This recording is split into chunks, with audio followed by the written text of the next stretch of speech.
CCS is now diverse. Well, that's it took me many years and paying y'all at least what? How much money in Patreon? Jesus Christ, you ain't kidding. All right, so first of all, we have to explain kind of what's going on here.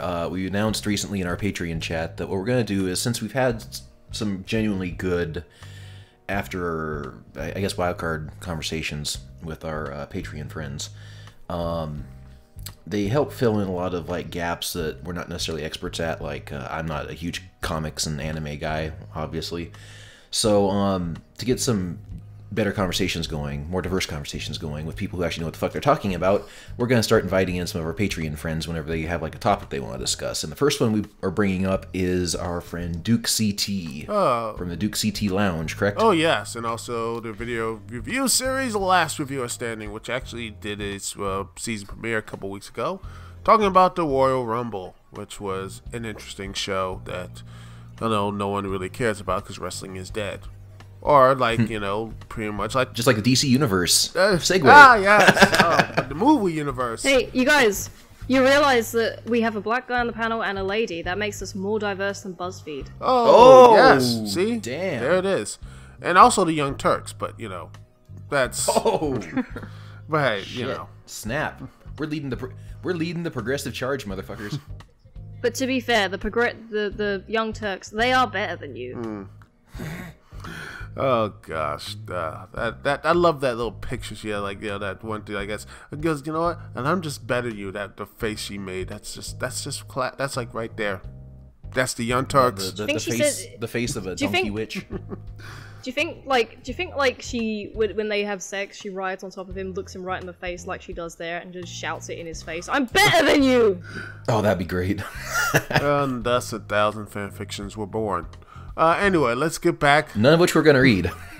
But these, I guarantee you, some of the patrons you have will probably force you to read some for these after hours. So, anyways, to get on topic here. Speaking of things you'd never want to see, DC. Oh, hey. Well, I will come in and say this: Man of Steel was good. I still think it's probably the best Superman film since like Superman 2. We don't talk about Superman 3 or 4. You know. No one talks about or even Returns. Gosh, Superman Returns, man, it's just like trying so hard to ape the magic of the first movie. It just like, it didn't have any identity of its own, and that to me, that killed that movie dead in its center. At least The Dark Knight had something interesting going for it. The Dark Knight series, the Superman Returns, was like meh. Is it? You mean you didn't like Superman 3? We spent too much money on Richard Pryor to have an actual decent movie now. Shit. Well, I was thinking isn't Superman kind of a hard fucking property to put on screen? I mean, Christopher Reeve Superman, everyone kind of touts that, and I guess even the Richard Donner cut of Superman 2 being like the best Superman live action movies by far. But yet, even if you go back and look at the original Superman movie, it's kind of cheesy. Yeah. Is it just a hard property to put on screen? No, I think it's the way you have to do with the characters and such. And honestly, you know, people seem to forget that Superman, the 1979 movie, was the first bedrock stone saying, holy crap, we can actually do something with this comic book property. You can look at all these other stuff that's going on with movies nowadays, with the video game adaptations and the anime and such, which they do middling success because they haven't found that one Superman. They haven't found that yet. And when all they need to do is look at the 1990s cartoon, The New Adventures of Superman. Oh yes, I think to me, when you look at that is the most underrated, cartoon series. I know it was made by Bruce Timm. It was what about Batman? I'm like, that was actually really good. It did the good mythos. It was actually, it showed Superman a little bit weaker in his other counterparts. He took a lot of hits. But overall, they didn't have to like overpower him then nerf him the next night. You know, I mean, like the comic books, from what I've heard, and I'd never read too much Superman. They always like give him all these extra fucking powers, like he can move worlds with his like fist and shit like that. And then the next comic, like he gets like knocked back by something that's certainly not got that kind of power behind it. Yeah, it's just inconsistent. And That's the thing about Superman, is that it's really hard to make someone that powerful, but yet having him being all good and noble and such. I mean, that's why some people like the Injustice series. As Superman turns evil, that's easier. You have a dictator with this unlimited power, which is funny because the DC universe has many despots with that same type of power level, if not higher. aka Darkseid, Mongol. I was gonna. Oh, continue. No, go and the list goes on and on. In fact, you can put Brainiac in that situation too. So. Well, I was gonna say that it's almost a wrong thing to do to try and portray Superman in like a gritty kind of way, like the Dark Knight did with Batman, because he's not that kind of a character. You can't take a character who's literally invulnerable to everything except a green rock. You can't take that seriously. So I think the only way you can do a gritty Superman story is if they make him the villain, because otherwise it just doesn't really work. Or just don't do a gritty Superman movie to begin with. Okay, so yes, Superman I think is supposed to be like the icon of what humanity could be. You know, the one who's the altruist. I'll fight for truth, justice, exactly, that kind of crap. This is kind of why I always like the Superman character, and like when he turns to a despot. It's just because it's more interesting. You can see what turns this guy who is this epitome of, human righteousness and heroism and drag him down to the mud. And it's usually always the death of Lois Lane, which I can understand. Since I kind of started getting into a little bit of Superman, I always had this idea that the perfect Superman movie would be this script. And we'll eventually get into the DC, what's wrong with DC in a second, but what if there's a movie where, let's say, Superman, he's getting kind of burnt out, and not in a Zack Snyder kind of way, but he's trying to save people from like this horrible event, kind of like a 9/11 or something like that, and he fails, right? Not everyone survives. Big shit happens, right? And people are like, why couldn't you save a Superman? Superman just gets pissed off, and he's like, you know what? No matter what I do to help you assholes out, you always keep trying to, destroy yourselves, and I'm done. I'm done with you guys. And he just fucks off to the North Pole, to his Fortress of Solitude, and just stays there being like, you know what, humanity needs to sort out their own shit, I'm done trying. And then all of a sudden, like, something like Brainiac comes out of the sky, right? And it's this Independence Day kind of level threat, where it's something so big and horrific that humanity has to unite, and Superman starts seeing like that spark of humanity, what he fought for, and he actually like goes out and kicks the shit out of Brainiac now that he sees the whole entire world united. Yeah, that's the problem with superheroes, that people get dependent and lazy upon that stuff, and that's the one thing. Narratively, like how these characters stay around. The city's supposed to be, gets better, but yet they still, they should be getting better. Instead, it just seems to be in that same rut. For example, Gotham City. How many other mass vigilantes are out there, and they still have this terrible crime rate? That sort of thing. It should be more of something like, hey, I don't know, a better threats, or just end them, like say in the manga stuff. Like, hey, they had a run, it's over, or they want to continue the stuff with new threats, more insidious threats and such. That would actually be more interesting. Gotham should build a wall. Well, they got a wall built around them after that they had a huge earthquake, I believe. So, getting back to the DC Cinematic Universe and how it's fared compared to, like, say, Marvel. And don't get me wrong, DC's not the only cinematic universe that's had its problems.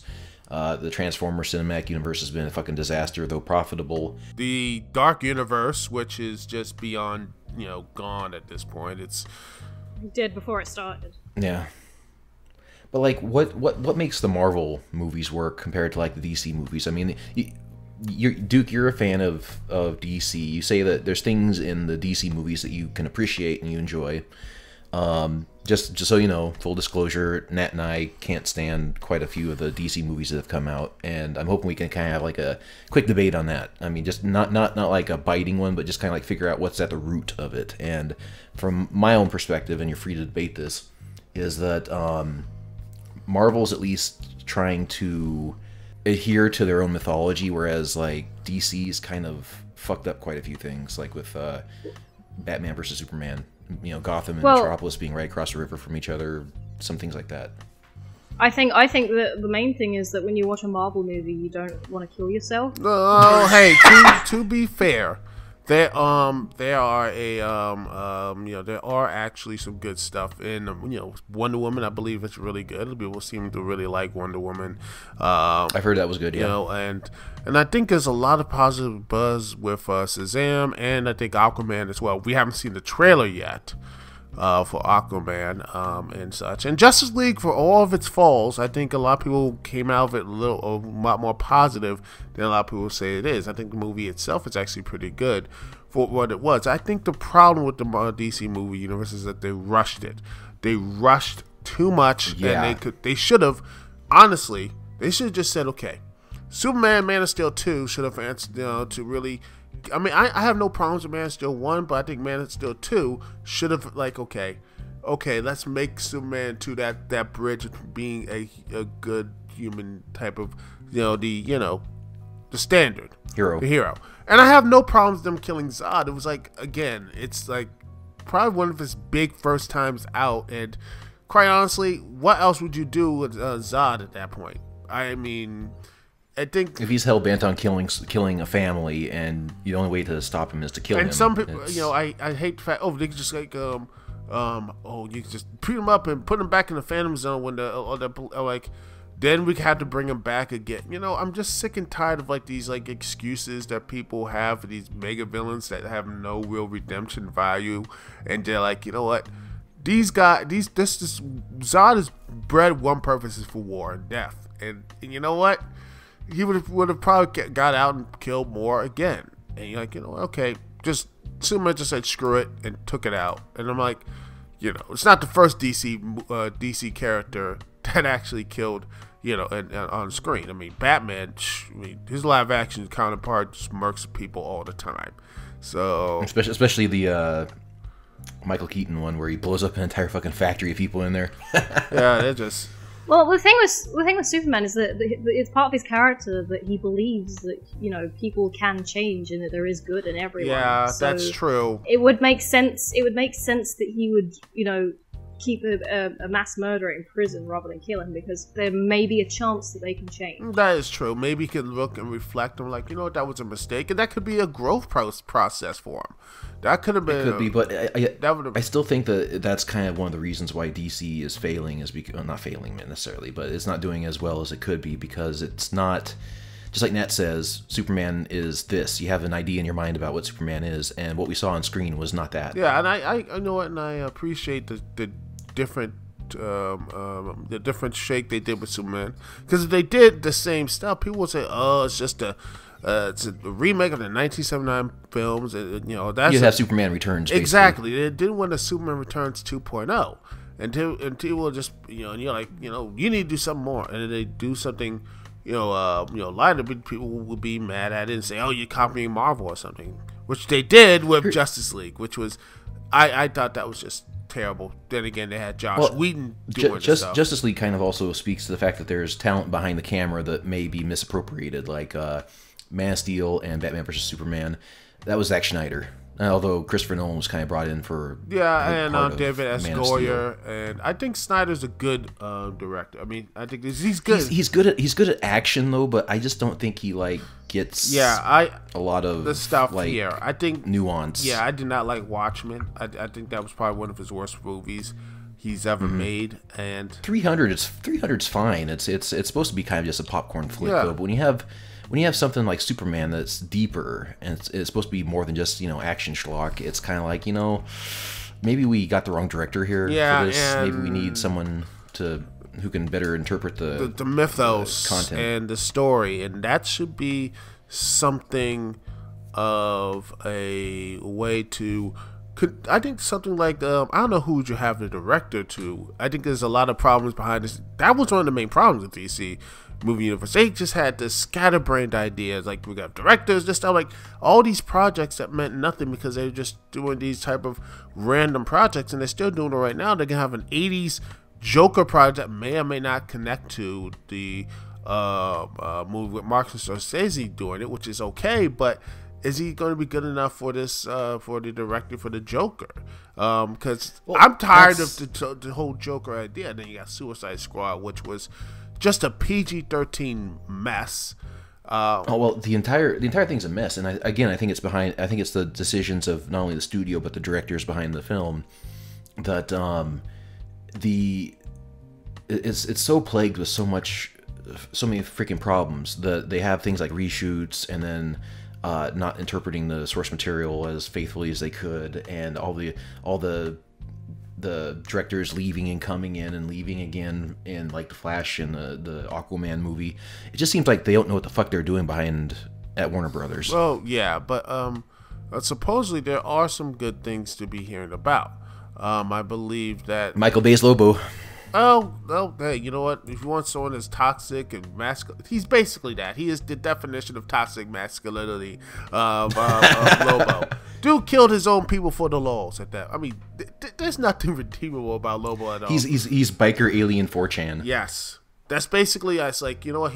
That's basically it. He's 4chan, but he's a space alien that's super powerful. Alien alt-right. Oh, gosh, yes. Can I say, like, in terms of Batman, they've really fucked up Batman, I think. For starters, I don't agree with them having an older Batman, because it kind of makes you feel like you've missed out on half of the shit that he's but done, the problem is, you give a young Batman, you're like, oh gosh, you're doing an origin story, right? It's the same thing to happen with Spider-Man.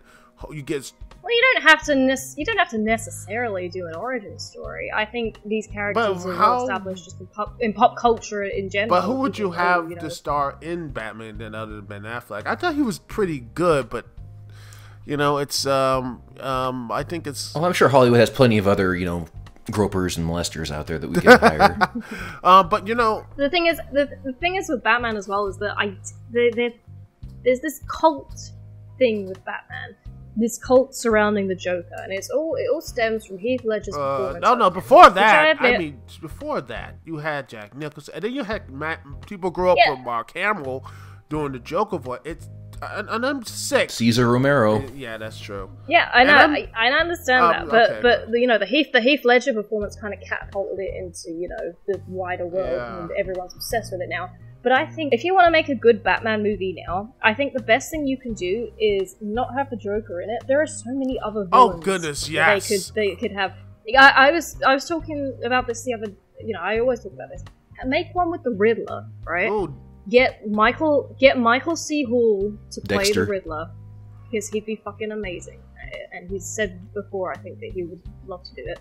And make it a big game of cat and mouse where they have to try to discover it's actually detective. In fact, personally, if I ever got an idea, I would like you have multiple people, like in the previews. I've allowed people like wearing the Joker hat. Like, oh, you can have like a black guy, a white woman, whoever. But in the end of the day, it's like Michael C. Hall. At the end of the day, it was kind of like what they did with the Batman. I want to say they should have done the same thing, but you want to have Batman be victorious, but you'd be like, remember that Batman animated series episode where the Riddler says, like, Batman saves his day, but the Riddler gets away. He's like, sorry, Batman, you'll never find me. Like, by the time you get out of that maze, I'll be out in the Pacific. It's just like that to be a good way to do it. But then again, that's kind of like too early to do something like that with a Batman film. I don't think it is. I mean, people have seen the Riddler on screen before because of Jim Carrey portrayal of him. But also, you could update it. He could be like a hacker or something that has vital information. Anonymous. On Batman and is holding him like ransom with this information. And Batman has to enlist like Catwoman to sneak into his base, which is like filled with booby traps, like Saw. Oh yeah, that could be good. And you know what? There's other people I want to see for the Batman. You know what? How about let's see, Ra's al Ghul. Heck, how about a movie series based on Ra's al Ghul about how that thing came up? Because that could actually be very good and very dramatic. I think that could be really good, like a hero that just falls and he could just have this underworld, this whole underground terrorist organization that does all these type of secret killings and such. That could be something interesting. The thing that's always irritated me most about the DC movies is they have a fantastic animation division who does genuinely good movies for the most part. That Batman and Harley Quinn movie was pretty shit, but a lot of their direct-to-video cartoon videos are freaking great. I mean, like like Nat says, the Suicide Squad animated movie should have been Suicide Squad the movie. Oh yeah, and I heard the new one is pretty Batman good. Mask of the Phantasm is probably the best Batman story ever told. Oh yeah, there's some other stuff. You know what? Here's some other Batman villains would be pretty good. Someone like, say, Bane, for a main movie role, probably Mr. Freeze, basically a something like that. Something with a lot of pathos. Yeah, something a little more like that. Instead of the non-silliness of the Batman and Robin, which is a toy commercial, give them a little bit like that. That'd be really good. Scarecrow, more of a fear and how that type of stuff is.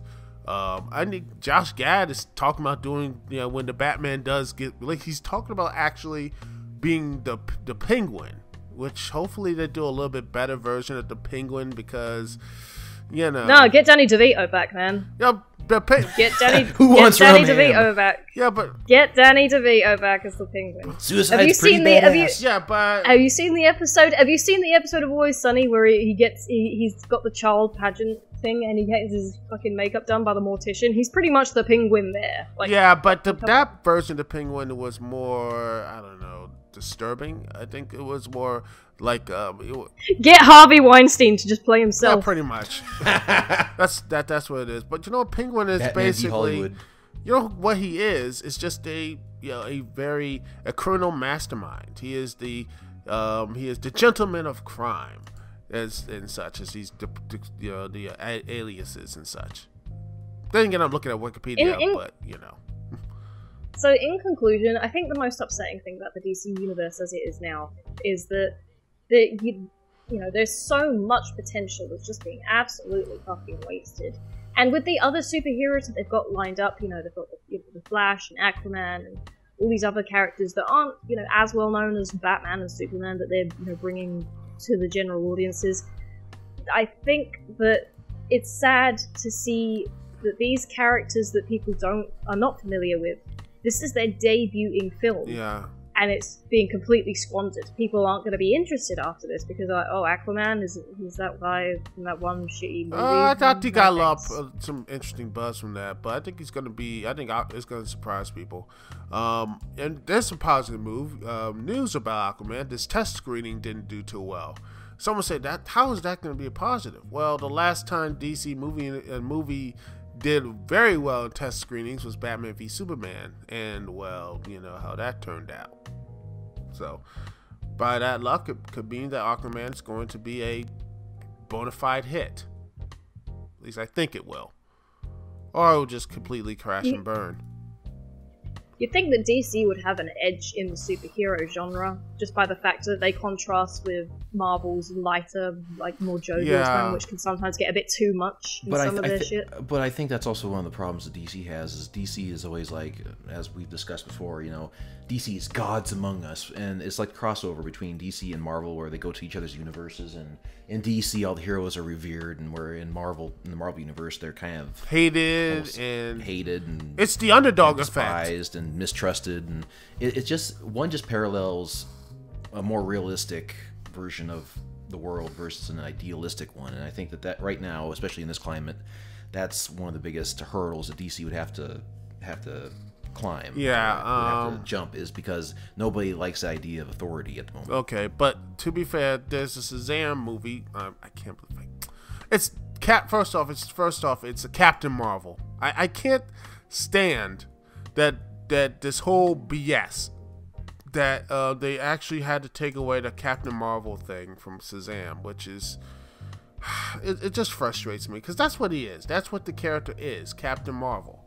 But that's a whole other podcast if you want to go into that type of stuff, because copyright stuff is always fun for the children, right? That gets the YouTube trends up there, talking about copyright infringing lawsuits, because that's well, I think the Flashpoint movie is going to do pretty well because Jeffrey Dean Morgan, ladies and gentlemen. as Batman Bat Punisher. Dad. And not only that, As Bat- but the Jeffrey Dean Morgan as Bat Dad. You've got me fucking sold, motherfucker. but you know what also got me sold? The same people who did Spider-Man: Homecoming, which there are some stuff I didn't like about, but I think the aesthetics were good, and the film was it Game Night? The same people who did that was John Francis Daly and his boy, who was it? John Francis Daly and Jonathan Goldstein. They are going to be doing the film adaptation of Flashpoint. So they are going to be doing that. So that looks like a lot of people have a lot of buzz on them. They seem a lot of people are happy about that because they they have let's see, they were the people behind the Horrible Bosses, let's see, Spider-Man: Homecoming. A lot of people like that. They were the screenwriters, I believe, co-screenwriters and such. Game Night, which a lot of people seem to really like, about and it's made over around $100 million. So people are just saying, this could be something really good and really get people back into the DC Marvel universe and such.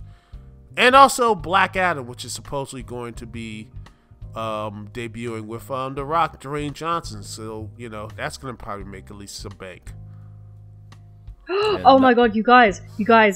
I've just thought of something perfect. You know how Batman's in his mid-40s right now, so he's an older Batman. They should do it an old, slightly older than usual Robin, and get him played by Charlie Day.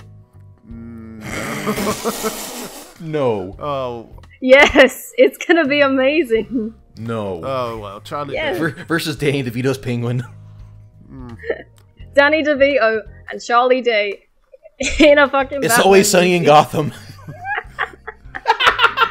See, be like this. The Always Sunny theme comes out Robin tries to save. Robin fails to save Gotham City. Something like that. Batman and Robin who poops the bed. Put the music cue right there. Oh, anyways, to wrap up, at least DC has the second Lego Batman movie in production. And also, like I said, there's also stuff coming. I mean, Justice League Dark with Guillermo del Toro, which supposedly is going to happen. But then again, they're thinking about hiring Peter Jackson, that could happen too. So maybe that could work.